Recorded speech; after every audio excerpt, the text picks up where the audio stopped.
نحمده ونصلي على رسوله الكريم اما بعد فاعوذ بالله من الشيطان الرجيم بسم الله الرحمن الرحيم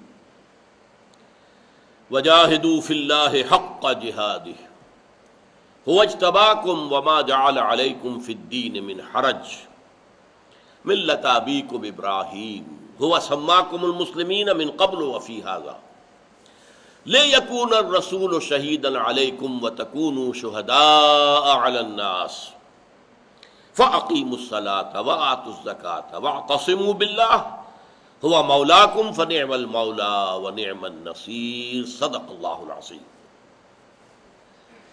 اور جہاد کرو اللہ کے لیے جیسا اور جتنا کہ اس کے لیے جہاد کا حق ہے۔ اس نے تمہیں چن لیا ہے اور تمہارے لیے دین میں کوئی سختی یا تنگی نہیں رکھی۔ یہ طریقہ ہے تمہارے جد امجد ابراہیم کا، اور اللہ نے تمہارا نام رکھا ہے مسلمان، مسلمین، اس میں بھی، اس قرآن میں بھی اور اس سے پہلے بھی۔ حضرت ابراہیم اسماعیل نے جب دعا کی تھی، جب خانہ کعبہ کی تعمیر کر رہے تھے، تو اپنے آپ کو کیا کہا تھا؟ ربنا وجعلنا مسلمین لک ومن ذریتنا امۃ مسلمۃ لک۔ اے پروردگار، ہم دونوں کو بھی اپنا مسلم، اپنا بندہ تابعدار بنائے رکھ، اور ہماری اولاد میں سے بھی ایک امت مسلمہ اٹھائی، امت مسلمۃ لک، امت مسلمہ۔ تو اس اعتبار سے یہ نام تمہارا قدیم ہے، اور اس میں بھی تمہارے لیے، اس قرآن مجید میں بھی تمہارے لیے یہی نام تجویز کیا گیا۔ لِيَكُونَ الرَّسُولُ شَهِيدًا عَلَيْكُمْ وَتَكُونُوا شُهَدَاءَ عَلَى النَّاسِ۔ یہ الفاظ جو ہے قرآن مجید میں، ایک تو یہاں آئے ہیں، ایک سورہ بقرہ میں آئے ہیں، ترتیب مختلف ہے۔ وہاں امت کے حوالے سے بات ہوئی، وَكَذَلِكَ جَعَلْنَاكُمْ أُمَّةً وَسَطًا لِتَكُونُوا شُهَدَاءَ عَلَى النَّاسِ وَيَكُونَ الرَّسُولُ عَلَيْكُمْ شَهِيدًا۔ یہاں رسول کا پہلے ذکر ہے، امت کا بعد میں، وہاں امت کا پہلے ذکر ہے، رسول کا بعد میں۔ اس کی وجہ کیا ہے وہ بھی میں بتا دوں گا آپ کو۔ پہلے اس لفظ کو سمجھیے، شہادت کسے کہتے ہیں؟ لفظی معنی شہادت کے موجود ہونا، شاہد وہ جو موجود ہو، اسی سے گواہ، اس لیے کہ گواہی اسی کی معتبر ہے جو حادثہ ہے یا واقعہ ہے یا وقوعہ ہے اس میں موجود ہو۔ چشمدید گواہ، اب گواہی تو وہی ہوتی ہے۔ اور اس کے ایک معنی مددگار بھی ہے، آپ کا بہترین بہی خواہ ہے، رشتہ دار ہے، عزیز ہے، محب ہے، محبت کرنے والا ہے، لیکن وہ موقع پر موجود ہی نہیں ہے تو آپ کی مدد کیسے کرے گا؟ موجودگی شرط لازم ہے، تب مدد کر سکے گا نا۔ آپ کو کوئی چند اوباش لوگ آپ پر حملہ آور ہو گئے، آپ کو مار رہے ہیں، پیٹ رہے ہیں، تو کیا کوئی موجود ہوگا آپ کا دوست اور ساتھی، تبھی مدد کرے گا نا۔ تو اصل معنی موجودگی، شاہد، لیکن گواہ، اس لیے کہ جو موجود ہوتا ہے اسی کی گواہی معتبر ہے، اور مددگار۔ وَادْعُوا شُهَدَاءَكُم مِّن دُونِ اللَّهِ إِن كُنتُمْ صَادِقِينَ، سورہ بقرہ میں جو چیلنج کیا گیا ہے، وَإِن كُنتُمْ فِي رَيْبٍ مِّمَّا نَزَّلْنَا عَلَىٰ عَبْدِنَا، اگر تمہیں واقعتاً کوئی شک ہے اس چیز میں جو ہم نے اپنے بندے پر نازل کی، یعنی قرآن، یعنی شک یہ ہے کہ یہ محمد نے خود نہ گھڑ لیا ہو، فَأْتُوا بِسُورَةٍ مِّن مِّثْلِهِ، تو تم بھی پھر ایک صورت اس جیسی بنا کر لے آؤ۔ وَادْعُوا شُهَدَاءَكُم مِّن دُونِ اللَّهِ، اپنے سارے مددگاروں کو بلا لو اللہ کے سوا، جنات کو بلا لو، انسانوں کو بلا لو، خطیبوں کو، ادیبوں کو، شعراء کو، سب کو بلا لو۔ تو یہ ہے شہداء، مددگار۔ اچھا، اب یہ لفظ جو ہے کار رسالت کے لیے جامع ترین لفظ ہے۔ اچھا، شہادت کے اندر اب آپ دیکھیں گے، شہادت یا کسی کے حق میں ہے یا کسی کے خلاف ہے۔ ایک مقدمے میں آپ گواہ ہیں تو یا تو مدعی کے حق میں آپ گواہی دے رہے ہیں تو ظاہر بات ہے مدعا علیہ کے خلاف جائے گی، یا مدعا علیہ کے حق میں گواہی دے رہے ہیں تو مدعی کے خلاف جائے گی۔ تو لا محالہ۔ اب اس میں کیا ہوتا ہے قرآن مجید میں، اگر لام کے ساتھ آئے تو کسی کے حق میں گواہی دینا، شہیدہ لہو، اس نے اس کے حق میں گواہی دی۔ علیہ کے ساتھ آئے تو کسی کے خلاف گواہی دینا، شہیدہ علیہ ہے، اس نے اس کے خلاف گواہی دی۔ چنانچہ سورہ عامیمہ سجدہ کے اندر فرمایا گیا ہے کہ قیامت کے دن انسانوں کے اپنے ہاتھ پاؤں، ان کی اپنی کھالیں انسانوں کے خلاف گواہی دیں گے۔ اس وقت انسان چیخ اٹھیں گے قالوا لما شہدتم علینا، تم تو ہمارے جسم کے حصے، میرا ہاتھ، میرا پاؤں، میری آنکھ، اے اللہ اس نے بدبخت نے مجھے یعنی آنکھ کو اس کے حوالے کیا تھا، اور یہ نامحرموں کو دیکھتا رہا، لذت لیتا رہا، آنکھوں سے گناہ کرتا رہا، آنکھوں کا زنا اس کو کہا حضور نے، الزنا ذو العین، ایک زنا جو ہے آنکھ کا زنا بھی ہے، نامحرم کو دیکھ کر لذت لینا، یہ بھی زنا، تو ہماری آنکھیں ہمارے خلاف گواہی دیں گی۔ تو وہاں آتا ہے ہم وہ سب کہیں گے لما شہدتم علینا، تم نے ہمارے خلاف گواہی کیوں دی؟ قالوا، تمہارے اعضاء کہیں گے انطقنا اللہ الذی انطق کل شیء، آج ہمیں بھی اس اللہ نے گویائی کی قوت عطا کر دی ہے جس نے ہر ایک شے کو گویائی کی قوت عطا کی ہے۔ تو شہدہ یشہدو، گواہی دینا، لے حق میں، علی خلاف۔ اب دیکھیے نبی اور رسول جب آتا ہے وہ اللہ کے حق میں گواہی دیتا ہے، اللہ ایک ہے، اللہ ہر ذوف سے، ہر احتیاج سے، ہر کمزوری سے پاک ہے، اعلیٰ ہے، منزہ ہے، عرفہ ہے، گواہی دے رہا ہے۔ پھر وہ اپنے زبان سے گواہی دیتا ہے، اللہ نے یہ فرمایا ہے، اللہ نے یہ فرمایا، اللہ نے یہ حکم دیا۔ اپنے عمل سے گواہی دیتا ہے، ان تمام اعمال و احکام کے اوپر عمل کر کے دکھاتا ہے۔ یہ سارا عمل جو ہے اللہ کے لیے گواہی ہے، اللہ کے حق میں گواہی ہے، اللہ کے لیے گواہی دی جا رہی ہے۔ جن پر گواہی دی گئی ہے، اب قیامت کے دن یہ گواہی ان کے خلاف پڑے گی کہ اللہ تعالیٰ جو ہے جب قوموں کا حساب کتاب ہوگا تو پہلے نبیوں کو کھڑا کریں گے، رسولوں کو، تم تک ہمارا جو پیغام آیا تھا تم نے پہنچا دیا تھا کہ نہیں؟ پروردگار ہم نے پہنچا دیا تھا۔ اب پوچھیں گے لوگوں سے کہ تم نے کیا کیا؟ فرض کیجئے کہ رسول نہیں آئے تو کہہ سکتے ہیں اللہ ہمیں تو کسی نے بتایا ہی نہیں، کچھ پہنچایا ہی نہیں، محاسبہ کس بات کا؟ ہمیں کسی نے بتایا نہیں نماز پڑھنی فرض ہے، نہ نماز پڑھ کے دکھائی، تو نماز نہ پڑھنے کا ہم سے محاسبہ کیسے؟ ہمیں کسی نے بتایا نہیں کہ شراب جو ہے وہ حرام ہے، تو ہمیں کیسے پکڑا جائے گا شراب پینے پر؟ یہ عذر جو ہے ختم کرنے کے لیے نبی گواہی دیتے ہیں اپنی زبان سے، اپنے عمل سے، اللہ کے دین کے حق میں گواہی دیتے ہیں، جو گواہی لوگوں کو خلاف پڑے گی قیامت کے دن۔ دیکھو ہم نے تمہیں بتا دیا تھا، تم یہ نہیں کہہ سکتے، یو کانٹ پلیڈ اگنورنس، تم یہ نہیں کہہ سکتے کہ تمہیں معلوم نہیں تھا، تم نے جو کچھ کیا ہے علم کے بعد کیا ہے۔ یہ ہے رسالت کا مقصد، اور قیامت کے دن اس طریقے سے گواہی دینی ہوگی تمام انبیاء کو۔ یہی وجہ ہے، دیکھیے ایک واقعہ حضور کی سیرت کا بڑا پیارا ہے۔ حضرت عبداللہ ابن مسعود سے حضور فرمائش کرتے مجھے قرآن سناؤ، وہ جھجکے، حضور آپ کو سناؤں، آپ پر تو نازل ہوا ہے قرآن؟ فرمایا ہاں، لیکن یہ کہ مجھے کسی اور سے سن کر کچھ اور حظ حاصل ہوتا ہے۔ اب انہوں نے تعمیل امر میں سورہ نساء پڑھنی شروع کری، ابتدا سے پڑھتے جا رہے ہیں، ادب کی وجہ سے اپنا جو ہے گردن جھکائی ہوئی ہے، نگاہ نیچی ہے، تلاوت قرات کر رہے ہیں، حضور سن رہے ہیں۔ جب اس آیت پر پہنچے فَكَيْفَ إِذَا جِئْنَا مِن كُلِّ أُمَّةٍ بِشَهِيدٍ وَجِئْنَا بِكَ عَلَىٰ هَٰؤُلَاءِ شَهِيدًا، اے نبی اس دن کیا ہوگا جب ہم ہر امت پر اس کے خلاف ایک گواہ کھڑا کریں گے، وہ نبی اور رسول جو گیا ان کی طرف، وہ گواہی دے گا پروزیکیوشن وٹنس کی حیثیت سے، اے اللہ میں نے پہنچا دیا تھا انہیں، now they are responsible, they are accountable, they can't plead ignorance. فَكَيْفَ إِذَا جِئْنَا مِن كُلِّ أُمَّةٍ بِشَهِيدٍ وَجِئْنَا بِكَ عَلَىٰ هَٰؤُلَاءِ شَهِيدًا، اور اے محمد ہم آپ کو گواہ بنائیں گے ان کے خلاف جن کی طرف ہم نے آپ کو بھیجا ہے۔ تو حضور نے فوراً فرمایا بس کرو، حسبک حسبک حسبک، بس کرو۔ اب آنکھیں اٹھا کے دیکھا ہے حضرت عبداللہ ابن مسعود نے، تو حضور کی آنکھوں سے آنسو جاری تھے۔ مجھے اپنے قوم کے خلاف گواہی دینی ہوگی، اپنے چچا کے خلاف گواہی دینی ہوگی۔ اے اللہ میں نے آخری وقت تک بھی، مرتے وقت بھی میں نے کہا تھا ابو طالب سے کہ خدا کے لیے مان جاؤ اور کہہ دو اشہد ان لا الہ الا اللہ واشہد ان محمد رسول اللہ۔ انہوں نے نہیں بات مانی میری۔ اب عذر کیا ہے؟ کچھ نہیں۔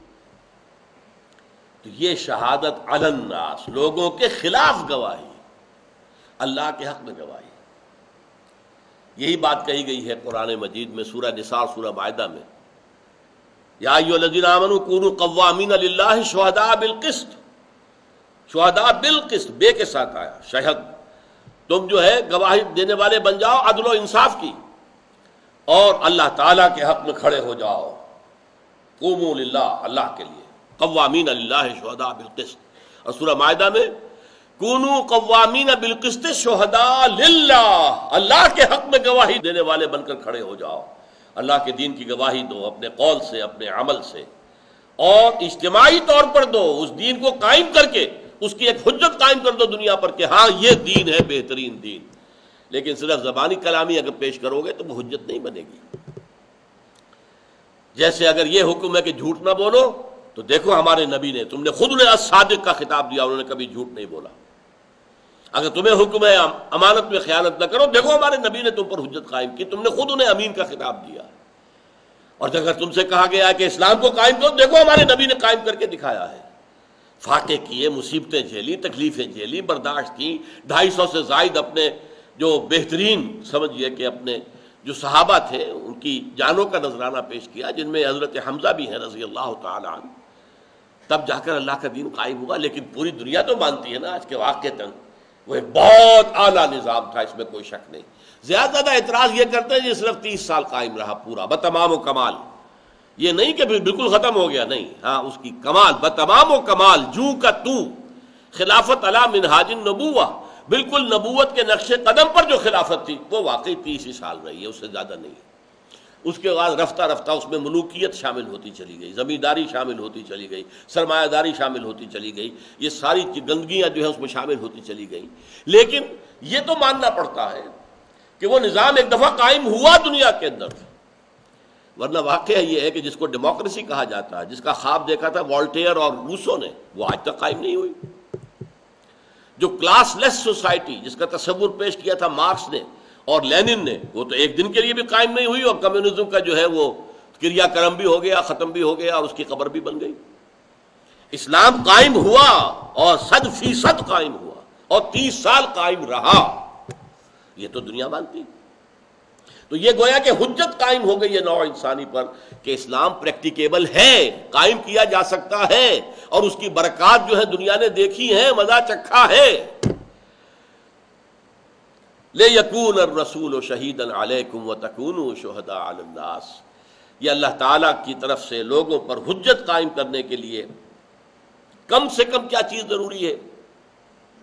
قرآن کی تبلیغ کے پوری دنیا میں قرآن کو پھیلا دیا جائے، پوری دنیا کی زبانوں میں قرآن کے تراجم موجود ہوں، قرآن کی حکمت اور فلسفہ عہد حاضر کی علمی سطح پر اس کو اجاگر کیا جائے، یہ اس کا اولین قدم ہے۔ اور اس کی تکمیل کب ہوگی؟ جب قرآن کے نظام کو کہیں نہ کہیں قائم کر کے دکھا دیا جائے۔ دیکھ لو، آؤ، come and see with your own eyes, یہ ہے اسلام، یہ اسلام کی سیاست ہے، یہ اسلام کی معیشت ہے، یہ اسلام کی معاشرت ہے، آؤ دیکھ لو، اس کی برکتوں کا مشاہدہ کر لو، پھر حجت قائم ہو جائے گی۔ تو تمہیں تمہارا چناؤ ہو گیا ہے، وجاہدوا فی اللہ حق جہادہ هو اجتباکم لیکون الرسول شہیدا علیکم۔ اچھا، یہاں رسول کا ذکر پہلے کیوں آیا؟ کہ اوپر آ چکا ہے رسالت کا ذکر، اللہ یصطفی من الملائکۃ رسلا ومن الناس هو اجتباکم لیکون الرسول شہیدا علیکم وتکونوا شہداء علی الناس۔ یہاں رسول کا ذکر پہلے اور امت کا ذکر بعد میں اس سلسلے میں آ رہا ہے، اور سورہ بقرہ میں تحویل قبلہ کے موقع پر آیا ہے، سَيَقُولُ السُّفَهَاءُ مِنَ النَّاسِ مَا وَلَّاهُ عَن قِبْلَتِهِمُ الَّتِي كَانُوا عَلَيْهَا قُل لِّلَّهِ الْمَشْرِقُ وَالْمَغْرِبُ يَهْدِي مَن يَشَاءُ إِلَىٰ صِرَاطٍ مُّسْتَقِيمٍ وَكَذَٰلِكَ جَعَلْنَاكُمْ أُمَّةً وَسَطًا لِّتَكُونُوا شُهَدَاءَ عَلَى النَّاسِ وَيَكُونَ الرَّسُولُ عَلَيْكُمْ شَهِيدًا۔ یہ تحویل قبلہ تو ایک علامت ہے کہ امت سابقہ بنی اسرائیل جن کا قبلہ تھا بیت المقدس، ان کا دور ختم، وہ معزول، اور ایک امت نئی بن گئی ہے، امت محمد، اس کو اب اس کا نسب ہو گیا ہے، اب اس مقام پر اللہ کے نمائندے کی حیثیت سے دنیا میں اب امت محمد ہوگی جس کا قبلہ مکہ مکرمہ ہے۔ اور یہ تمہیں امت کیوں بنایا گیا؟ وہ اس لیے بنایا گیا، وَكَذَٰلِكَ جَعَلْنَاكُمْ أُمَّةً وَسَطًا لِّتَكُونُوا شُهَدَاءَ عَلَى النَّاسِ، چونکہ یہاں پر تحویل قبلہ جو علامت تھی کہ یہ در حقیقت جیسے کہ تاج پوشی کی رسم ہوتی ہے، ایک بادشاہ فوت ہو گیا، بیٹا جو ہے اس کی جگہ آ رہا، اس کی تاج پوشی ہوتی ہے، اس طریقے سے سابقہ امت کا دور ختم، ایک نئی امت محمد سامنے آ گئی ہے، اور اس کی تاج پوشی ہوئی ہے کہ اب قبلہ جو ہے وہ شمال کی بجائے جنوب کی طرف رخ کر دیا گیا، بیت المقدس کی وہ حیثیت ختم، اب یہ بیت اللہ جو ہے اس حرم کعبہ کے اندر ہے۔ لہذا اس میں چونکہ امت کا ذکر تھا، لہذا یہاں کیا ہے، وَكَذَلِكَ جَعَلْنَاكُمْ أُمَّةً وَسَطًا لِتَكُونُوا شُهَدَاءَ عَلَى النَّاسِ وَيَكُونَ الرَّسُولُ عَلَيْكُمْ شَهِيدًا، تاکہ تم ہو جاؤ گواہ پوری نوع انسانی پر اور رسول ہو جائیں گواہ تم پر۔ اسی لیے رسول نے گواہی لی تھی دنیا سے جانے سے چند کچھ ہی عرصہ قبل، حجۃ الوداع میں حضور نے جب اپنا خطبے دیے اور جو بھی اہم باتیں تھیں اپنی دعوت کی، جو پہلے بھی بیان کر چکے تھے، ان کے اہم نکات کو پھر دہرا کر اچھی طرح ذہن نشین کر کے سوال کیا، الا هل بلغت، لوگوں میں نے پہنچا دیا یا نہیں؟ اور پورے مجمع نے بیک زبان کہا، انا نشہد انک قد بلغت الرسالۃ وادیت الامانۃ ونصحت الامۃ وکشفت الغمۃ، ہم گواہ ہیں اللہ کے نبی، آپ نے رسالت کا حق ادا کر دیا، آپ نے امانت کا حق ادا کر دیا، آپ نے ہماری خیر خواہی کا حق ادا کر دیا، آپ نے باطل کے اندھیروں کے پردوں کو چاک کر دیا۔ 3 دفعہ آپ نے سوال کیا، الا هل بلغت انا نشهد انک قد بلغت الرسالۃ وادیت الامانۃ ونصحت الامۃ وکشفت الغمۃ۔ پھر آپ نے انگلی اٹھائی، انگشت شہادت، آسمان کی طرف اور پھر لوگوں کی طرف اشارہ کیا، اللہم اشہد، اللہم اشہد، اللہم، اے اللہ تو بھی گواہ رہے، یہ مان رہے ہیں کہ میں نے پہنچا دیا ہے۔ قیامت کے دن حضور کھڑے ہو کر پہلے گواہی دیں گے، اے میری امت، میں نے پہنچا دیا تھا کہ نہیں؟ ہم جواب دیں گے، حضور آپ نے پہنچا دیا۔ تم نے کیا کیا؟ تم نے پہنچایا آگے، پوری نوع انسانی تک پہنچانا تمہارے ذمہ تھا، ان کی گمراہی کی ذمہ داری تم پر آ پڑے گی۔ اگر رسول خدا نہ خواستہ پہنچانے میں کوتاہی کرتے تو مجرم ہوتے کہ نہ ہوتے؟ معاذ اللہ ثم معاذ اللہ۔ سورہ اعراف کی 6 آیت ہے، فَلَنَسْأَلَنَّ الَّذِينَ أُرْسِلَ إِلَيْهِمْ وَلَنَسْأَلَنَّ الْمُرْسَلِينَ، ہم ان سے بھی پوچھ کر رہیں گے جن کی طرف ہم نے رسولوں کو بھیجا، اور ہم رسولوں سے بھی پوچھیں گے۔ رسول بھی تو بندے ہی ہیں، ہمارے بندے ہی ہیں، عبدہ و رسولہ ہیں، اللہ کے بندے ہیں، اس کے رسول ہیں، اسے پوچھیں گے تمہیں پہنچا دیا تھا یا نہیں؟ یا عیسی ابن مریم اانت قلت للناس اتخذونی وامی الہین، اے مریم کے بیٹے عیسیٰ، کیا تم نے کہا تھا لوگوں سے کہ مجھے اور میری ماں کو بھی خدا بنا دینا؟ کیا جواب دیں گے عیسیٰ؟ پروردگار میں بری ہوں اس سے، میں نے نہیں کہا۔ یہ سارا معاملہ ہے۔ تو در حقیقت جس کی سادہ سی مثال میں دیا کرتا ہوں، اگر آپ اپنے کسی عزیز کو کوئی پیغام بھیجیں کہ یہ کام کل شام تک ضرور ہو جائے ورنہ میرا نقصان بہت شدید ہو جائے گا، کام نہیں ہوا، آپ کا نقصان ہو گیا، آپ غصے میں بفرے ہوئے گئے، اور خدا کے بندے میں نے تمہیں پیغام بھیجا تھا کہ تم یہ کام کرنا، تم نے نہیں کیا، میرا نقصان ہو گیا، ذمہ دار کون ہے؟ اگر وہ کہہ دے بھائی مجھے تو آپ کا پیغام پہنچا ہی نہیں، تو پھر اور کچھ کہہ سکیں گے آپ؟ بداشے کی طرح بیٹھ جائیں گے کہ نہیں؟ لیکن اب غصہ کس پر آئے گا؟ آپ جائیں گے اس کے اوپر جس کو تو آپ نے پیغامبر بنایا تھا، وہ خدا کے بندے، تجھے میں نے پیغامبر بنایا تھا، میری بات پہنچاؤ، نہیں پہنچائی تم نے، تم ذمہ دار ہو۔ یہ ہے وہ نازک ذمہ داری، رسول نہ پہنچائے تو رسول مجرم۔ یا ایھا الرسول بلغ ما انزل الیک من ربک وان لم تفعل فما بلغت رسالتہ، اے رسول پہنچا دو جو کچھ نازل کیا گیا ہے تم پر تمہارے اللہ کی طرف سے، اگر نہیں کرو گے تو پھر رسالت کا حق ادا نہیں ہوگا، پکڑے جاؤ گے اللہ کے ہاں۔ یہی وجہ حضور نے گواہی لے لی تھی، الا هل بلغت انا نشهد انک قد بلغت رسالتہ وادیت الامانۃ ونصحت الامۃ وکشفت الغمۃ۔ یہ ہے لیکون الرسول شہیدا علیکم وتکونوا شہداء علی الناس۔ اب آخری جملہ جو ہے وہ جو میں نے 4 سیڑھیاں بتائی تھی، اگر یہاں تک بات سمجھ میں آ گئی، اب شروع کہاں سے ہوگا؟ چھلانگ مار کے 4تھی سیڑھی پر چڑھیں گے تو گر جائیں گے، ہو سکتا ہے ہڈی پسلی توڑوا لیں اپنی۔ پہلی سیڑھی، دوسری سیڑھی، تیسری سیڑھی، 4تھی سیڑھی۔ لہذا کہاں سے بات شروع ہوگی؟ فَأَقِيمُوا الصَّلَاةَ وَآتُوا الزَّكَاةَ، بس آغاز کرو اپنے سفر کا۔ سفر تو یہ ہے، ارکعوا واسجدوا واعبدوا ربکم وافعلوا الخیر وجاہدوا فی اللہ حق جہادہ، 4 منزلیں ہیں یہ۔ شروع کہاں سے ہوگا؟ وہ جو نماز کا ذکر تھا، رکوع اور سجود اور بس بس بس شروع کرو۔ یہ گویا کہ معنی دے رہا ہے کہ اب آپ نے اگر بات سمجھ لی ہے تو سمجھنے کا فائدہ کیا اگر اس پر عمل شروع نہ ہو؟ شروع کرو، پہلی سیڑھی پر قدم رکھ دو، اور پہلی سیڑھی میں نے آپ کو بتایا تھا ارکان اسلام۔ فَأَقِيمُوا الصَّلَاةَ وَآتُوا الزَّكَاةَ، پہلا کام یہ ہے، اس میں آپ شامل سمجھیے روزے کو بھی اور حج کو بھی۔ فَأَقِيمُوا الصَّلَاةَ وَآتُوا الزَّكَاةَ فَأَقِيمُوا الصَّلَاةَ وَآتُوا الزَّكَاةَ وَاعْتَصِمُوا بِاللَّهِ۔ اور اگلی جو منزلیں ہیں جو بڑی کٹھن ہیں، وہ تو سیرت النبی کا مطالعہ کرے تو معلوم ہوتا ہے نا، کتنی کٹھن منزلیں ہیں، کیسی کیسی سختیوں سے سابقہ پیش آیا ہے، کیسی کیسی تکلیفیں جھیلنی پڑی ہیں۔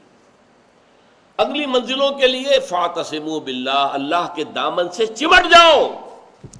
اعتصام کسے کہتے ہیں؟ عصمت کسے کہتے ہیں؟ حفاظت کو۔ اعتصام حفاظت حاصل کرنا۔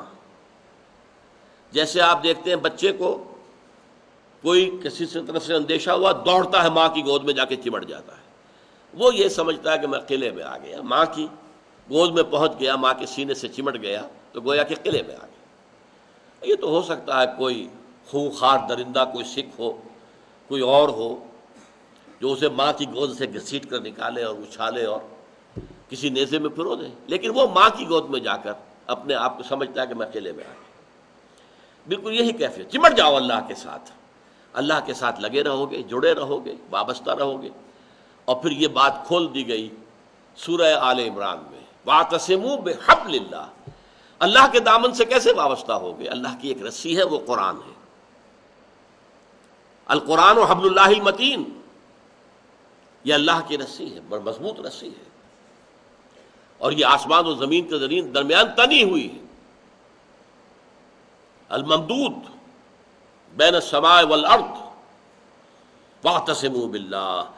پہلا قدم، پہلا تو ارادہ ہے کہ اب چلنا ہے، اسی سفر پر چلنا ہے، یہی کام کرنا ہے۔ ارکعوا واسجدوا واعبدوا ربکم وافعلوا الخیر وجاہدوا فی اللہ حق جہادہ، یہ کرنا ہے، طے کر لو۔ اور طے کرنے کے بعد پہلا قدم رکھو نماز اور زکوٰۃ، اس کی پابندی۔ اور اگلے مراحل کے لیے چڑھنا ہے نا، چڑھائی ہے، مشکل اس میں مراحل آئیں گے، اس میں بہت سے معاملات جو ہیں بڑے کٹھن آئیں گے، مراحل آئیں گے، تو اس کے لیے اللہ کے دامن سے چمٹ جاؤ۔ واعتصموا باللہ یعنی واعتصموا بحبل اللہ۔ اس کی ایک بہترین وضاحت کی تھی ایک مرتبہ حضور نے۔ آپ حجرے سے برآمد ہوئے تو آپ نے دیکھا کہ مسجد نبوی کے ایک کونے میں کچھ صحابہ بیٹھے ہیں اور قرآن کا مذاکرہ کر رہے ہیں ایک دوسرے کے ساتھ۔ آپ کے چہرے پر بشاشت کے آثار، خوشی کے آثار ظاہر ہوئے۔ آپ چلتے ہوئے آئے، پہلے ایک سوال کیا، بڑا پیارا سوال، الستم تشہدون ان لا الہ الا اللہ وانا رسول اللہ وان ھذا القرآن جاء من عند اللہ؟ کیا آپ لوگ اس کی گواہی نہیں دیتے کہ اللہ کے سوا کوئی معبود نہیں اور میں اللہ کا رسول ہوں اور یہ قرآن اللہ کے پاس سے آیا ہے؟ صحابہ کا جواب کیا ہو سکتا تھا؟ بلا یا رسول اللہ، حضور کیوں نہیں، ہم لازماً گواہی دیتے، لا الہ الا اللہ وانک رسول اللہ وان ھذا القرآن جاء من عند اللہ۔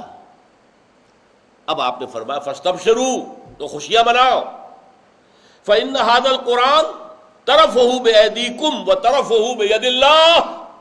یہ قرآن ایک ایسی رسی ہے کہ جس کا ایک سرا تمہارے ہاتھ میں ہے اور ایک سرا اللہ کے ہاتھ میں، مضبوطی سے تھا۔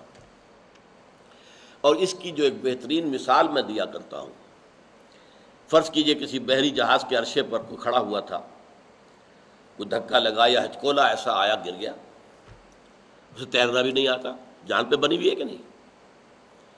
اگر اس کا ہاتھ کسی کنڈے پر پڑ گیا، جہاز کے اندر آپ کو معلوم کنڈے لگے ہوئے ہوتے ہیں، وہ کنڈے کو چھوڑے گا کبھی؟ اس لیے کہ اس کنڈے کے ساتھ اس کی زندگی وابستہ ہے، زندگی وابستہ ہے۔ چاہے کوئی مچھلی آئے اور اس کا پاؤں جو ہے وہ کاٹ کے لے جائے. کوئی شارک مچھلی آ گئی دانتوں کے ساتھ، اس نے وہ پاؤں جانے دے گا، کنڈے کو نہیں چھوڑے گا، اس لیے کہ کنڈے کے ساتھ جان ہے، جان ہے تو جہان ہے. ایک پاؤں جاتا جائے، لیکن یہ کہ میں کنڈا نہیں چھوڑوں گا. یہ کنڈا ہے حبل اللہ، اللہ کی مضبوط رسی، اس کو مت چھوڑو. دوسرے ہاتھ سے ادھر ادھر جو بھی ہے ہاتھ مارنا مارو، لیکن اس کو پکڑے رکھو. واعتصموا بحبل اللہ جميعا ولا تفرقوا واعتصموا باللہ هو مولاکم، وہی تمہارا پشت پناہ ہے، حامی ہے. فنعم المولا، کیا ہی اچھا ہے پشت پناہ اور حامی. ونعم النصیر، کیا ہی اچھا ہے مددگار، اس کی مدد کے وعدے ہیں. وَلَيَنْصُرَنَّ اللَّهُ مَن يَنْصُرُهُ إِنَّ اللَّهَ لَقَوِيٌّ عَزِيزٌ. اسی سورہ حج میں یہ آیت آئی ہے درمیان میں. لازماً اللہ مدد کرے گا اس کی جو اس کی مدد کریں گے. وَلَيَنْصُرَنَّ اللَّهُ مَن يَنْصُرُهُ إِنَّ اللَّهَ لَقَوِيٌّ عَزِيزٌ. یقین رکھو اللہ مدد کرے گا، بشرطے کہ تم خلوص کے ساتھ، اخلاص کے ساتھ، تہہ دل سے اس کی طرف جڑ جاؤ اور اس کے اس کام کے اوپر ارکعوا واسجدوا واعبدوا ربکم وافعلوا الخیر وجاہدوا فی اللہ حق جہاد. بارک اللہ لی ولکم فی القرآن العظیم ونفعنی وإیاکم بالآیات والذکر الحکیم.